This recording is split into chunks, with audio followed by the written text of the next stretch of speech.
Tubuhnya yang tak bernyawa ditemukan dalam tampilan mengerikan di dalam kandang kambing. Tidak jauh dari tempat tinggalnya, trauma yang ia alami begitu nyata. Kepalanya mengalami luka parah akibat pukulan brutal. Selamat datang di saluran YouTube Taksa Kaseta. Saya harap Anda dalam keadaan baik dan siap untuk menyelami sejarah yang terjadi di masa lalu yang menarik bersama kami. Di sini, kami akan menjelajahi berbagai topik sejarah dan berbagi kisah-kisah sejarah yang luar biasa. Jangan ragu untuk berinteraksi melalui kolom komentar dan jangan lupa untuk tekan tombol subscribe, agar tetap terhubung dengan konten-konten menarik di masa mendatang. Mari kita mulai petualangan ini dan saya harap Anda menikmati setiap momennya. Pada awal Agustus tahun 1983, aroma yang mengusik keheningan tercium dari sebuah karung yang melayang-layang di pinggiran Sungai Ciliwung, dekat kawasan Marunda, Jakarta Utara. Orang-orang yang penasaran mulai berkerumun. Dan kerumunan itu perlahan berubah menjadi ramai dengan desisan kebingungan. Saat karung itu dibuka dengan hati-hati, terungkaplah kenyataan yang mengejutkan. Di dalamnya terdapat bangkai babi yang sedang membusuk. Penemuan yang tak lazim ini menjadi episode pertama dalam serangkaian peristiwa misterius yang telah melanda Jakarta dan sekitarnya. Suasana gelap nan misterius seolah merayap di kota ini, terpupuk oleh bisikan tentang seorang penembak misterius yang menghantui tempat-tempat umum, meninggalkan jejak kematian yang tak terjelaskan.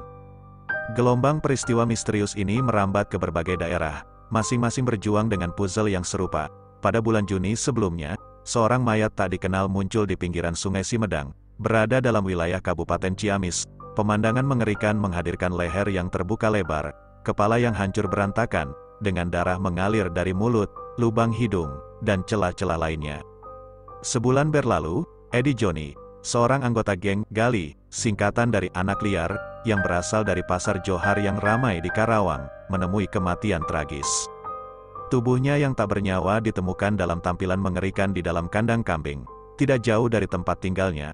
Trauma yang ia alami begitu nyata, kepalanya mengalami luka parah akibat pukulan brutal, sementara lehernya menunjukkan bekas ikatan plastik yang meronta. Edi Joni dikenal sebagai seseorang yang kerap mengeksploitasi sopir dan pedagang pasar demi mendapatkan uang. Latar belakang ketidakpastian masyarakat membentuk panggung bagi sebuah pernyataan penting dari Presiden Soeharto, yang dikeluarkan menjelang tanggal 17 Agustus. Kata-katanya menggema di seluruh negeri, mendesak tindakan tegas untuk memberantas elemen-elemen liar yang berkeliaran di jalanan pada malam hari. Dengan seruan yang lugas ini, Angkatan Bersenjata Republik Indonesia, ABRI, dan jajaran kepolisian memulai usaha kolaboratif untuk menjamin keamanan dan ketertiban umum, merumuskan strategi komprehensif untuk menangani masalah yang semakin meluas. Tanggal 19 Januari tahun 1983, babak baru pun terbuka dalam kronik peristiwa ini.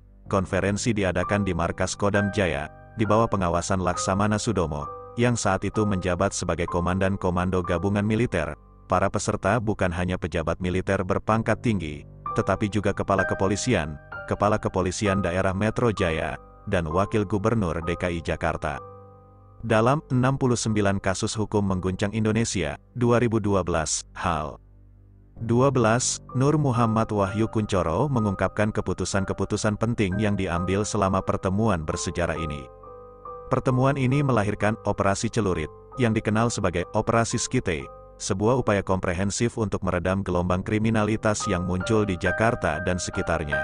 Upaya ini, yang juga dikenal dengan nama Operasi Pemberantasan Kejahatan, OPK, meluas tak hanya di Jakarta, tetapi juga mencakup kota-kota seperti Yogyakarta, Surabaya, Bandung, Medan, Semarang, dan bahkan Samarinda. Yogyakarta dan wilayah Jawa Tengah secara pionir memulai kampanye melawan geng dan kriminalitas.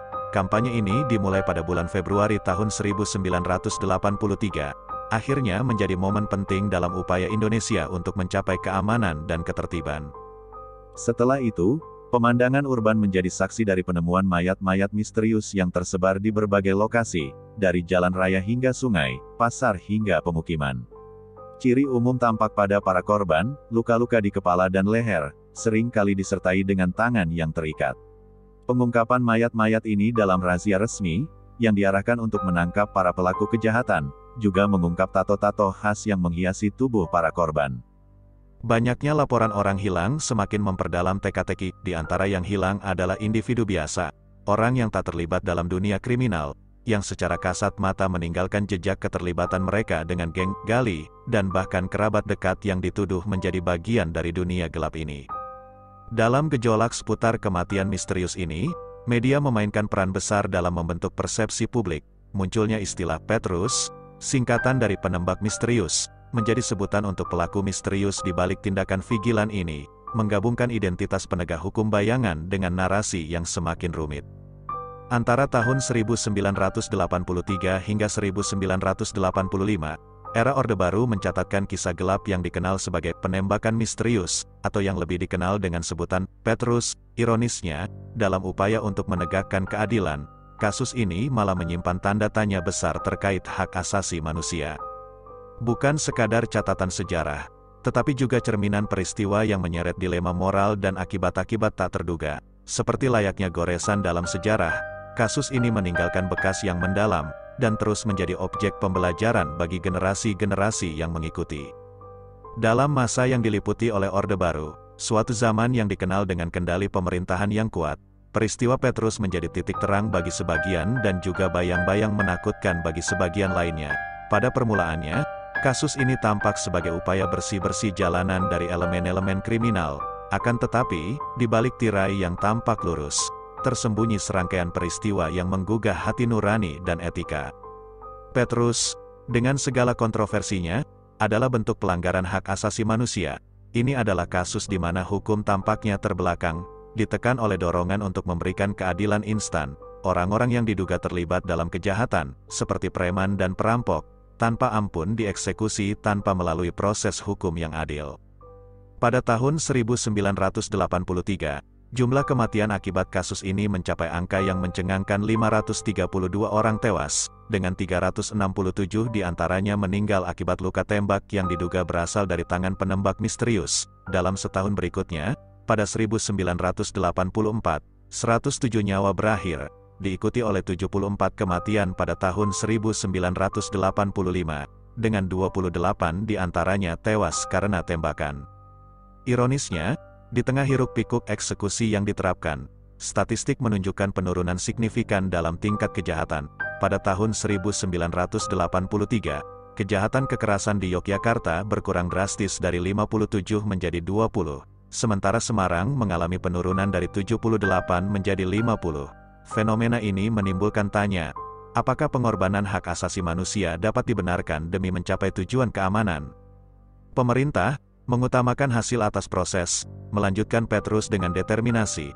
Polisi melakukan seleksi ketat atas calon tersangka kejahatan, memasukkan mereka dalam daftar yang dirahasiakan.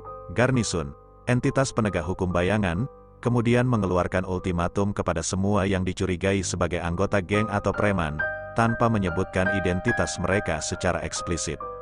Meski memiliki dampak positif dalam menekan tindakan kriminal, metode ini juga menciptakan suasana cemas di tengah masyarakat. Dengan daftar yang berlapis misteri dan ketidakpastian, warga mulai merasa khawatir apakah mereka dianggap sebagai ancaman atau tidak. Di tengah polarisasi pendapat, pemerintahan Soeharto tetap menegaskan pandangannya.